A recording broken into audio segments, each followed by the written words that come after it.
Alright guys, I'm going to do a deck profile on my Constellars. This is July deck profile.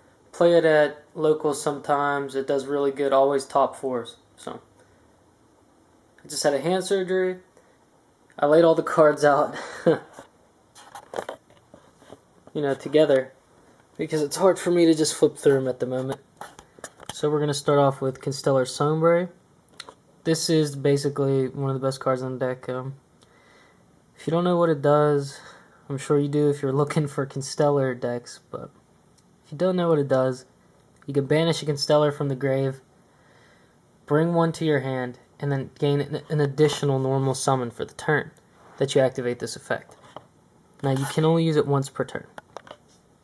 I run them at 3, some people run them at 2, but I try to have more monsters in this deck, and I figure, look, he's a rank 4, and he has Constellar names, so you can even recycle him. And just keep it moving like that. You just want to have as many Constellars in your deck as possible if you're running 3 of these, but that's the way I like to do it. Here's Constellar Pollux. He's your next best rank 4 in the deck. His summon, as far as the ruling I'm concerned, his summon, the effect he has to give you an additional normal can't be negated by anything. So even if you bottomless or Veiler of the Sky, you're going to get that summon. So that's pretty damn good. His sister right here, Algidi, does the same thing, but she gives you an additional special. And I think she can be Veilered. I'm not sure. Constellar Caus, which is your main Constellar besides Sombre, because he is a level modulator, manipulator, whichever you like to call it. But you can use his effect twice per turn, and his effect is to raise or lower the level of one Constellar on the field. So, you see I play like a rank 4 build here with these monsters. I also throw in 2 Seat. I think this works really good because you're not always on the offensive. Sometimes, you could draw in. This is great to have if you go second.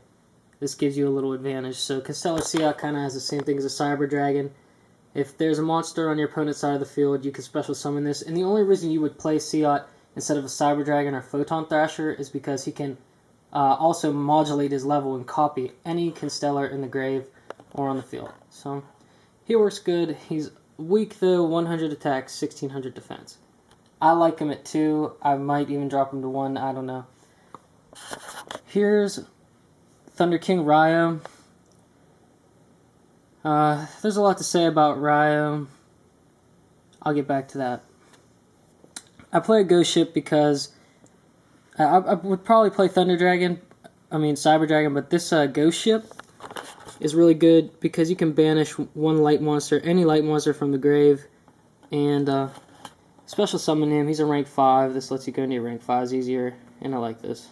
Just because you could throw a 1900 beater on the field. It's another reason I like Ryo, is because there's not a whole ton of Constellar monsters that I play, so you gotta fill it in with a couple more. I honest because most of these are light. They're all these monsters I've shown so far are all light monsters. So here's the only 2 non-light monsters in the deck, and this is Brotherhood of the Firefist Bear. He works really well with this deck. He's just another thing to have in the toolbox. This is a good dude for a pop point. Here's Max C. Because this deck kind of needs draw power, and I don't really like playing the Constellar draw card because it can get just hit with an MST or a Heavy Storm just really easily just destroyed. So I like to have this Max C. Now I'm going to move on to the traps, and you might see why I play some of the spells that I play and understand why I play the monsters I play. So you see I kind of have it mapped out here for you, and I'll just go through it. I got the Phoenix Chain and Breakthrough Skill for monster negations because I play no Veiler, so this is really where I get my negates for effects off. I like the Phoenix Chain because it blocks a monster from attacking. There's not you can get stuck in a bind here. They're not very high attack monsters, so this is a good one to have. If you're not exceeding, this is really good to have. I like Breakthrough Skill because it's kind of like a 2-4. I like Breakthrough Skill too. I play 2 Safe Zone. This is really good because once I get my Constellars on the field, I really want to keep them because there's, like I said, there's not a whole ton of fucking monsters, and you gotta go 2 for 1, basically, to get an Exceeds monsters off, so I like to protect them. This is more of a preemptive card, though. You have to be smart when using this, when you're playing this card. Wouldn't set it first turn just in case it gets MST'd. You could have this set, they can, and like, they'll destroy it, they'll get to pop it, pop your back row, and you can flip this and attach it to one of their monsters, and it will destroy their monster. So it's kind of a cool card. I like this at 2. I would never play it at 3. I'd even play it at 1, but I run it at 2. Play a Solemn Judgment, because this is just your FU. So I like this guy. Warning and a Bottomless for Summon Negation. I like both of them. I would play Bottomless at 2 maybe, I don't know. Dark Bribe, because I have all this back row, and I really don't want to play Starlight Road, so I want to have an answer for like a heavy or something that would just rape my back row. Torrential Tribute, because you can go off of the Xyz monster Omega, which will protect your Constellars from magics and traps, spells and traps. So you just pop this off, use his effect, and you can basically Regeki. I mean, it's a good card. In this deck, you got your Mirror Force to protect, like I said. You gotta have some kind of thing. I really like Mirror Force. I've been using it since I started playing, so I really like this one. Mirror Force is a good card here. Xyz Reborn is also really good because you never have to detach 2 for any Xyz monster that you run in this deck. So you can Xyz Reborn and get its effect off. Bam. This is a good card here. That's all my traps. Here's the little trap chart. You see how they're all connected. Haha. I was bored. So on to the spells. We'll go Monster Reborn, just because Monster Reborn is a fucking broke-ass card. This is really fucking broken, and I love it, so I'm going to play it. Dark Hole, again, it goes off of Omega, or it's just good to clear the field. You always have that, you know, clear the fucking monsters off for you. Here's a Fire Formation Tenki. I run 3 of them. It's your search for Kaos. And here's my other searcher, Rhoda. This is your search for Pollux. So it's good to have these searcher cards, like I said, because there's not a whole fuck ton of monsters, so this will help you get to your monsters easier. The monsters that you want to see, like your rank 5s. Here's your normal summon for free, you know. So I run 3 MST because I don't want to run the heavy, just because I've played this deck for a while, and I always end up with back row. And I don't want to hit, and if I'm not going to play Starlight Road, then I definitely will not play a heavy in this deck. I will play these Mystical Space Typhoons, because you need to hit back row, though. Then, I have 1 Forbidden Lance, because you get your Pallades off first turn. It's like you either get the chance to get a Pallades or an Omega off first turn. And usually, you'll scare yourself, you'll like scare yourself into fucking putting an Omega out, because you'll be worried about back row. So if you have a Lance, you know, you can just throw your Pallades out there, and you can Lance up on whatever the hell they're throwing out, you know? Because there's a lot of stuff they can do to you when you only have Pallades, and no safe zones, no bribes, no judgments. So you need to just always have that protection, and plus this can help with the attacks, because like I said, some of these, like this deck doesn't get huge, so you gotta have like this sometimes for an attack. Alright, let's get on to the extra deck. I play 1 rank 4 Xyz that requires 3 monsters, and then as a Shockmaster.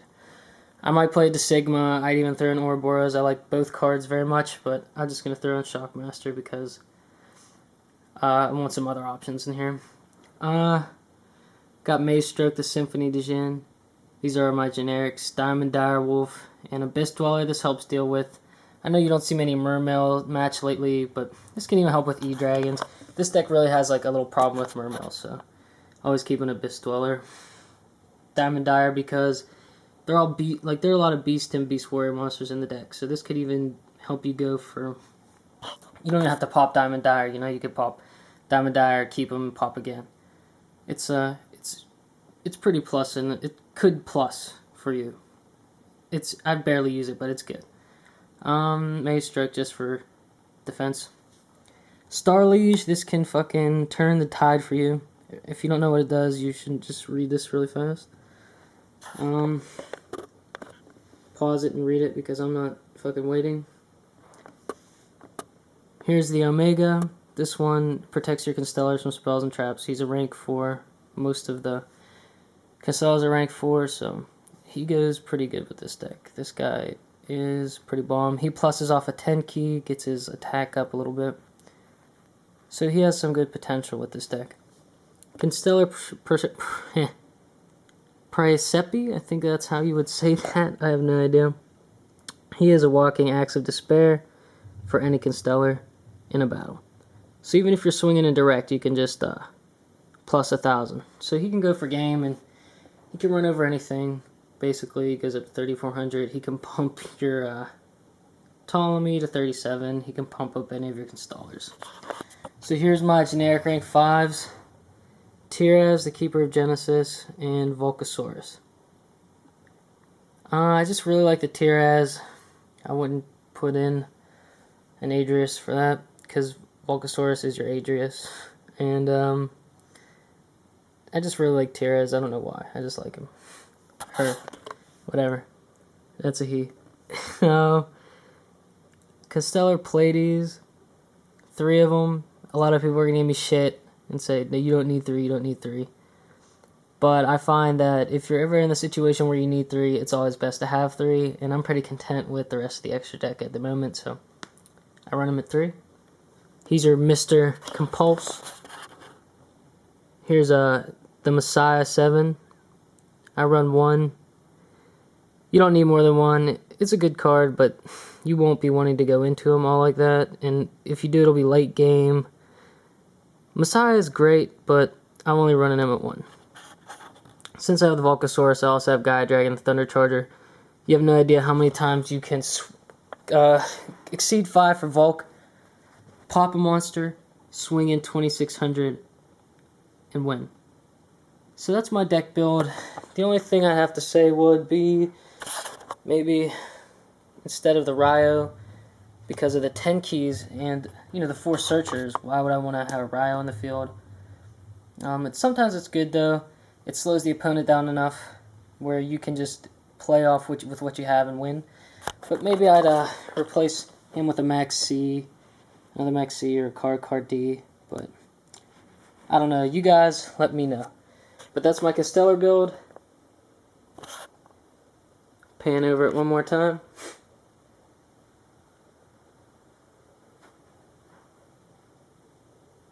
Yeah, comment and rate and subscribe, all that bull crap, and let me know what you think of the deck. All right.